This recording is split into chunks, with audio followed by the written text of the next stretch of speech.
Hello and welcome to Rajya Sabha Television. You're watching The Big Picture with me, Frank Pereira.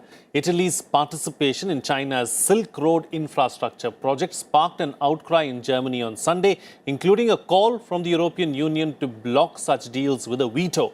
The EU's budget commissioner, Germany's Gunther Oettinger, said he viewed with concern that in Italy and other European countries, infrastructure of strategic importance like power networks, rapid rail lines or harbours are no longer in European but in Chinese hands. Europe has been struggling to find a coherent strategy to deal with China.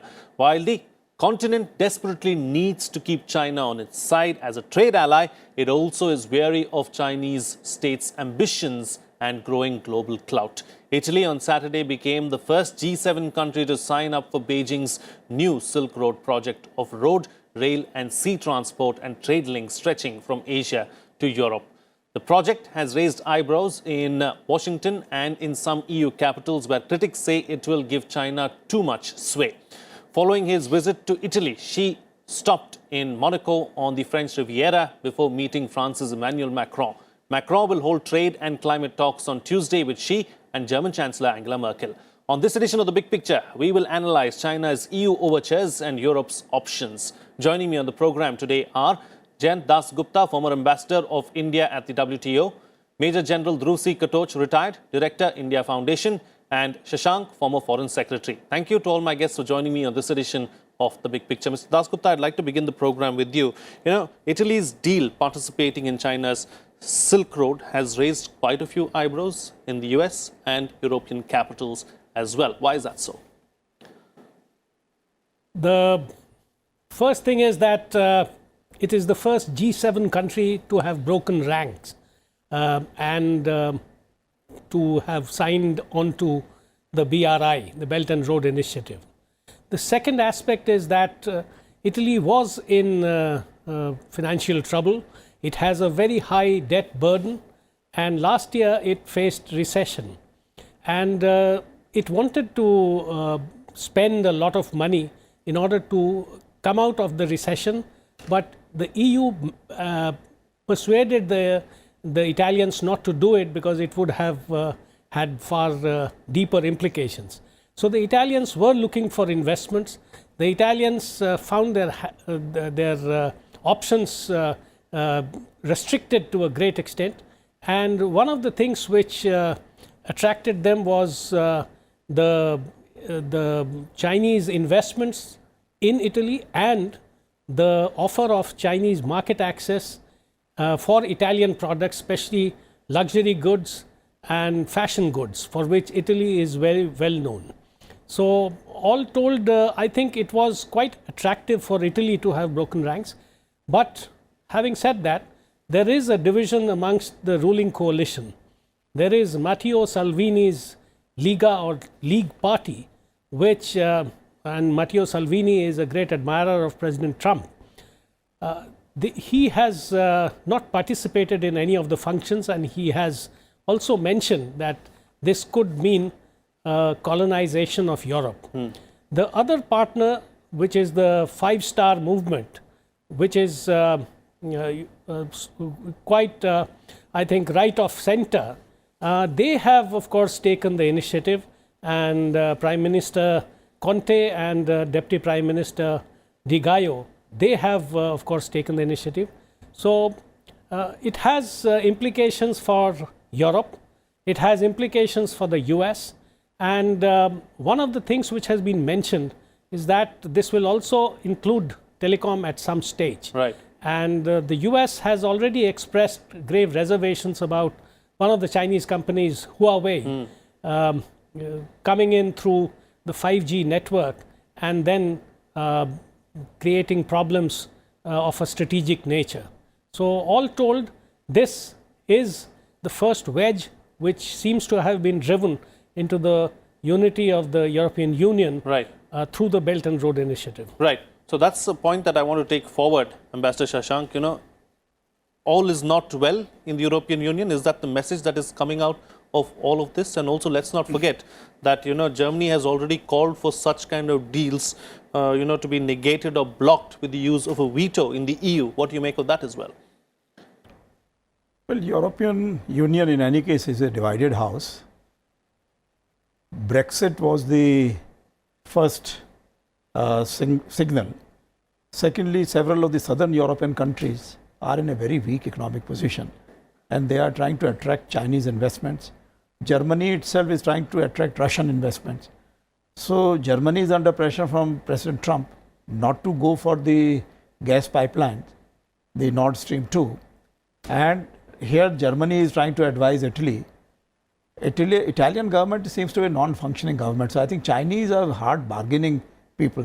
They study a country situation or a union, let's say the regional union situation, and they immediately move in there very quickly. If you remember that in Central Asia, they settled all their boundary problems with all the Central Asian states because they were able to give them a lot of good money and set up all kinds of infrastructure linkages, gas pipelines, etc., etc. And in return, they were able to settle all the problems to their benefit. Now, what is happening is that Chinese are trying to become number one power in the world by 2050. So it cannot be of any interest to the Europeans, who in any case are now they have lost their clout in the world affairs, and they are under pressure from the Americans to put more and more money for their own defense setup, because Americans are not willing to pay more for the NATO security. So therefore, in this kind of a situation, if some of the countries are giving individually all kinds of concessions to China to put investments in their countries and their ports, now this is only one extra step. And it is, I think, the Americans and the Germans, etc., they are very worried about what Ambassador Jain Das Gupta talked about, the Huawei 5G, because that technology upgradation is extremely important, and England wants to go for it. India wants to go for it. So many countries want to go for it, and Americans are constantly telling all these people that there is a strategic implication and they should not do it because Chinese will try to get advantage of it. Chinese, in any case, I think on the other hand, we would like them to become more responsible. They are a permanent member of the UN Security Council. We cannot deny them that role. We have no power to take them out of the Security Council. So therefore, it's much better that they behave as a responsible power.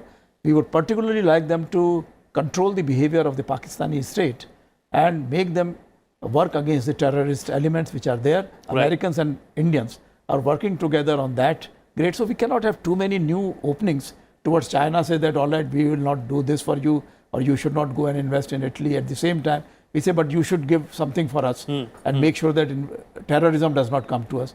Chinese have so far been very sang-froid people. They say, okay, terrorism should not come from Pakistan into China.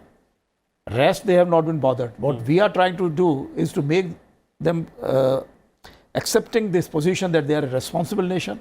They should make sure that no terrorism is agreed upon, accepted anywhere. Right. And therefore, we have to see what is happening in Europe.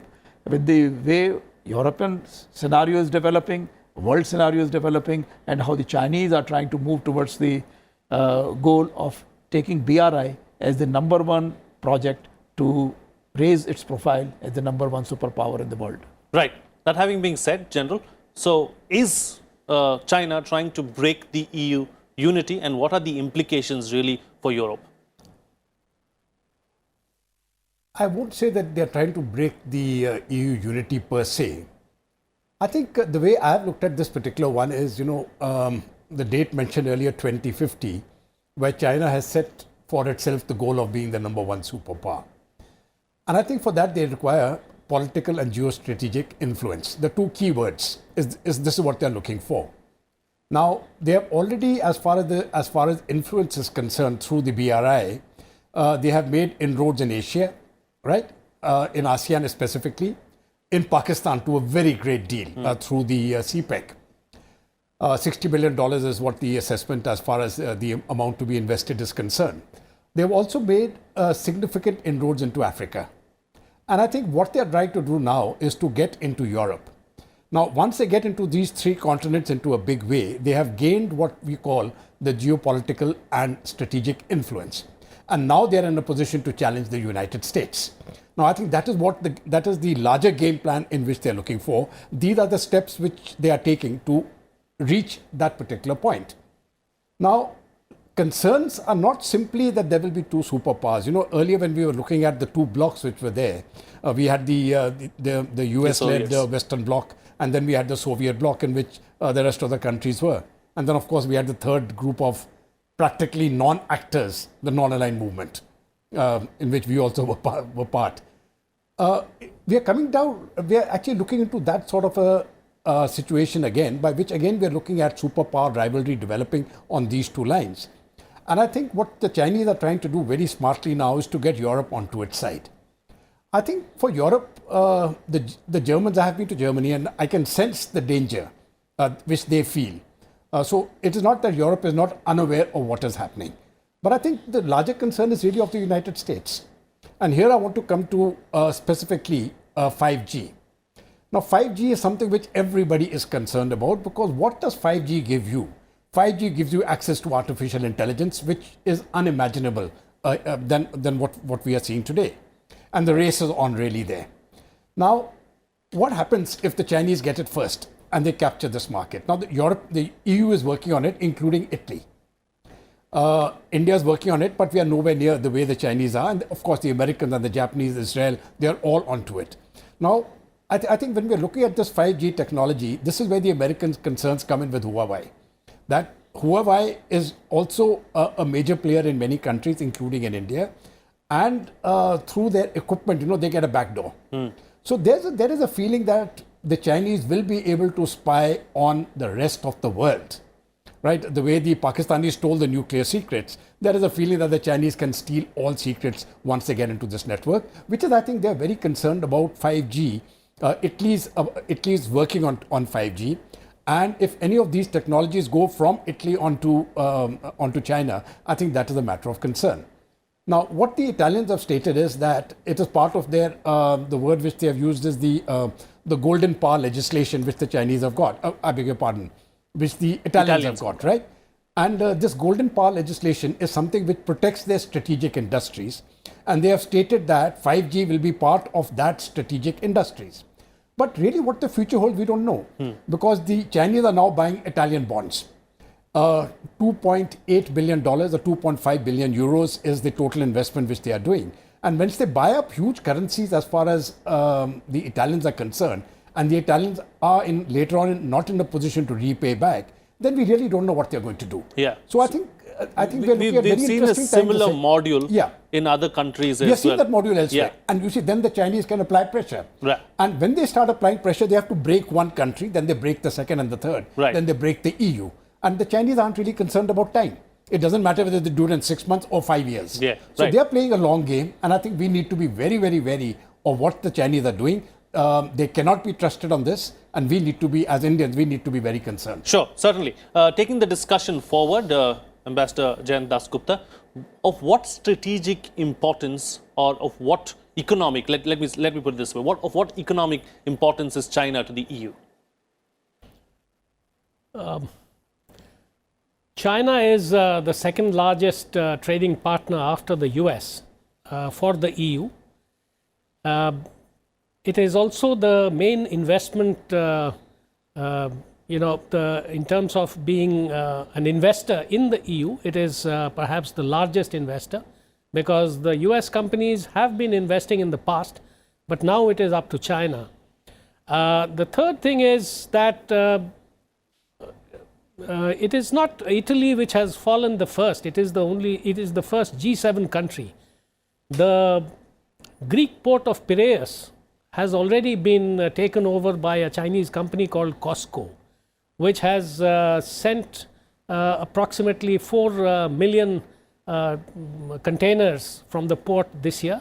And next year, the target has been raised to about 7.5 million containers. They have taken over a steel plant in Serbia, and the Serbs have been very welcoming of the investment because it has provided employment, it has provided a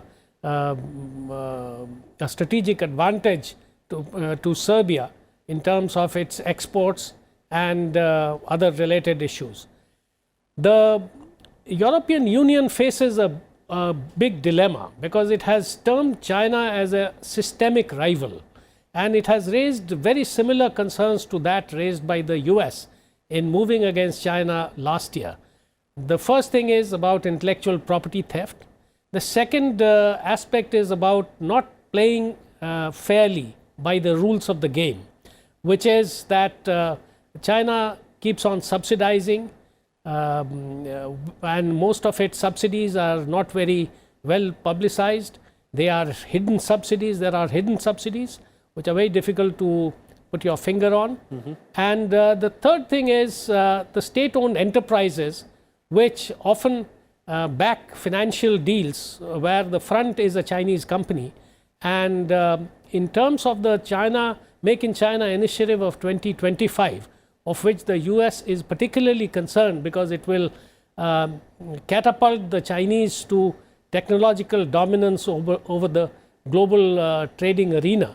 Right. That is funded mainly by the state.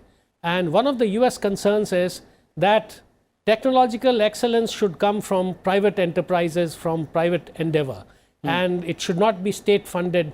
So these are some of the areas which are shared by the US and the EU.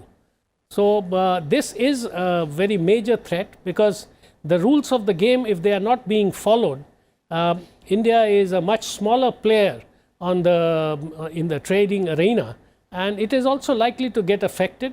And as General Katoch mentioned, if there is a default in repayment of the loans that China provides for building infrastructure, and we know what happened in Hambantota in Sri Lanka, what happened in Malaysia, in Maldives, and what we keep hearing about the initiative in the CPEC, as part of the CPEC, the Karachi-Peshawar railway line in Pakistan. Right. There are problems of repayment of the loans, however long tenor they may have. And this is something which is a major source of worry, because if it is going to suck a country into indebtedness, and then the only way out is to sign off on some strategic asset like a port or a telecom network or a pipeline, then it could have very grave implications for the rest of the world. Certainly. Ambassador Shashank, so why is it that the European Union has not been able to come up with a coherent strategy really to keep China at bay? Well, there are a couple of reasons. One is Europe would still like to become Europe of the past, a very important player in the world on trade matters, and it declared in that context both China and India as its strategic partners. Whereas under NATO and under the Atlantic Alliance, they are totally in partnership with the Americans, and on the intelligence sharing, all the networks which they have, common scientific technological networks with the Americans, they are supposed to be in line with the American viewpoint. So therefore, here we have a problem, that they want to encourage India and China, etc., to invest more in Europe, to build stronger ties with them. They are also trying to develop similar relationships with the other Asian countries, because they would like to continue their partnerships with the whole of Asia, so that they can try to somehow contain China from various sides. I think what we find that the Europeans were very successful when the Soviet Union collapsed. Russia became a weak power, and they were able to play China greatly in that context. They were hoping that China would not grow that fast. However, China has grown rapidly. On the other hand, we have found that the Islamic states have more or less collapsed and giving rise to non-state actors. And with some of the, let's say, country like Pakistan having nuclear weapons and nuclear programs, they are likely to fall into the hands of the Islamic State. So therefore, Europeans have this peculiar problem that on one hand, they would like China to help them in making stable the Islamic states and Pakistan, etc. So China is of great importance to them. For Americans also. Americans are depending very much on China to help in their relationship and negotiations with the North Koreans. So that we have to keep in mind. Now we have to look at it from our point of view. Now Chinese became the number 3, then gradually number 2 economic power, and then Obama talked about G2. Because Chinese were able to play very carefully their partnership with the United States and with Europe. Now the situation is that Europe and America, they are trying to develop a similar relationship, what they had with China, now they want to do it with India. But here, what they are trying to force India is to go against China totally at this stage when India is still very weak. China went against Soviet Union and against Russia, and later on became a partner with Russia now. So therefore, their curve is totally different. We have to keep that in mind, that if India has to gradually become number 3, and then according to the research estimates, India will be one of the 3 most important economic powers. We just have to make sure that we do not take a position, secondary role to what European countries are doing, what the Americans are telling us. Right. Because we must make sure that our own interests are supreme. They have to be taken care of first. And then in addition, we would like China to have a more responsible behavior. And if they are trying to develop these relationships with Italy or with other European countries, they should do it in such a manner that they do not contain and they should give a better example of relationships with other countries. And now we have seen in Pakistan, there is a lot of unease. Yeah. We also know that in Malaysia, Mahathir Mohamad went and cancelled several of the deals because Yes. he felt that Chinese had made common cause with Najib Razak. So Chinese projects have been running into trouble in several parts of the world. Well, not only running projects, but they were giving money Right. to the leaderships in some of these countries. And so they were padding up the projects of BRI. And if they start doing that in Italy and Europe, so as Ambassador Dasgupta and General Katoch are saying, that the Chinese would be definitely subverting all these states and their democracy. Chinese know how to deal with democratic countries. So they will be able to then play one party against the other party. Right. And we will find that these European countries, then they will be in a very difficult situation. Right. So that having been said, General, so what are the Chinese ambitions and goals in Europe? The way I've looked at it is, I think they will play a very steady game. They're not going to move things in jerks. So they've got, in my view, they've got a plan set out as to how they wish to go over the next 10 years. They're not even looking at 1 year or 2 years. They've got a plan laid out for a longer period of time, 10 years, maybe 20 years even. And they're moving on that direction. And I think the focus is really on money, power and trade. I think Ambassador Shashank very rightly mentioned, you see, that one of the things which they do is, they look into the leadership, weaknesses in leadership, and then they can buy people out, right? It is something which is consistently been done by this particular polity, that you get onto a particular set of political leaders, right? And you give them certain incentives. I won't use the word bribes. You give them certain incentives to act in a particular way, and then you get them onto your line of thinking. I think they will increasingly be doing that. The larger concern for India is, that when we are looking at what our particular concerns are, I think it really stems from hostile state actors, like what Pakistan is doing in forms of terrorism within India, which is also being supported by Pakistan. China. By China, I beg your pardon, which is being supported by China, and really the spread of the Islamic State across the world. Now, I really don't think China is going to take too much effort in putting a stop to any of these activities, though the Americans and European Union will try to put a curb. They are the ones who are very greatly affected along with India. The rest of the world doesn't seem to be too badly affected. So I think it is the Chinese are really looking into Pakistan in this particular manner so that they can control the Pakistanis to ensure that the spread does not get onto the Xinjiang province.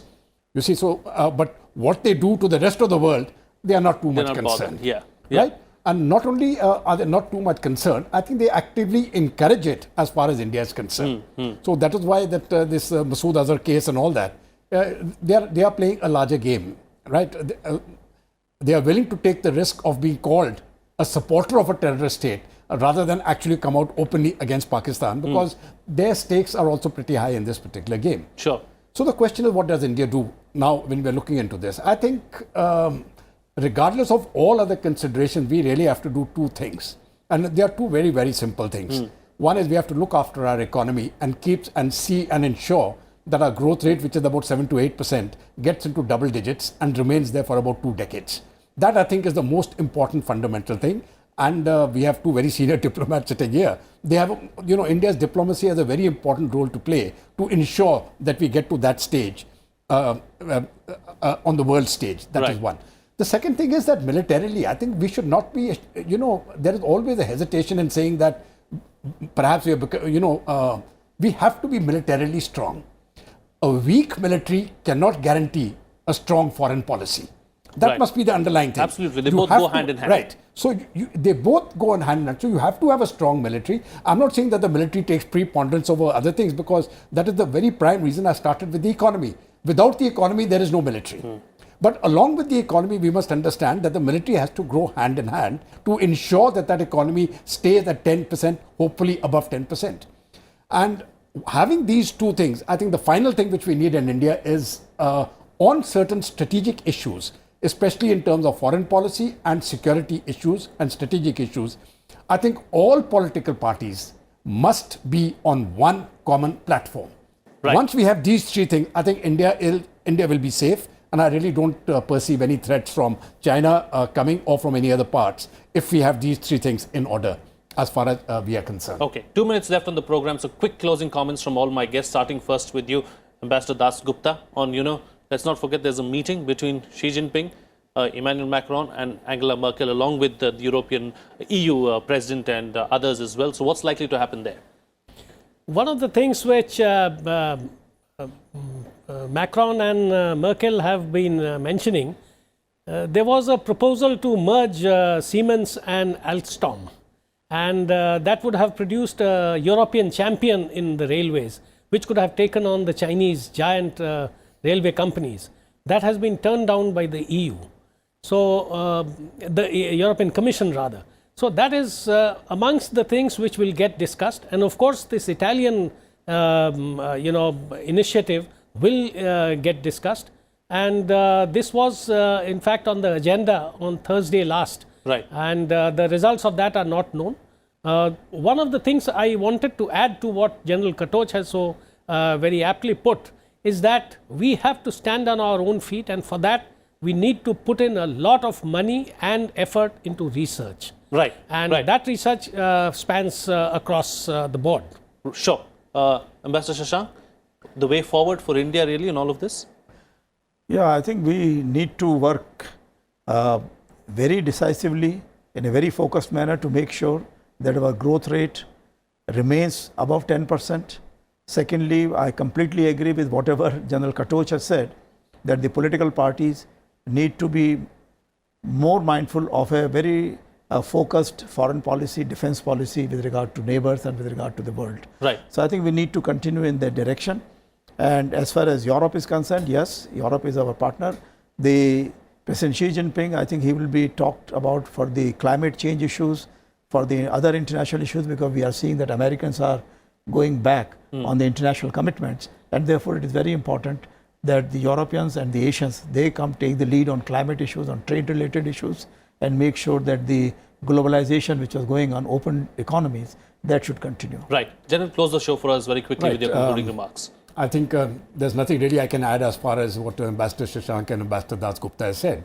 I think I would just like to give one point, which is in reinforcing what has been said earlier. I think what we should do is, besides all that has been said, is that nominate a few industries as strategic industries. And here I would like to go on things like, the 5G, on artificial intelligence and the aerospace sector. And these have to be given priority over and above what we do normally. That means they have to be run in a manner the way ISRO is being run. Not as a normal government concern, otherwise we get bogged down. But can we have it, can we give it a different structure, give it the finances, and ensure that we become world leaders the way we have become world leaders in space? Can we become world leaders here too? Very well said and very well put. Thank you so much to all my guests for joining me on the program and putting things into perspective for us. That's it from me. See you again next time.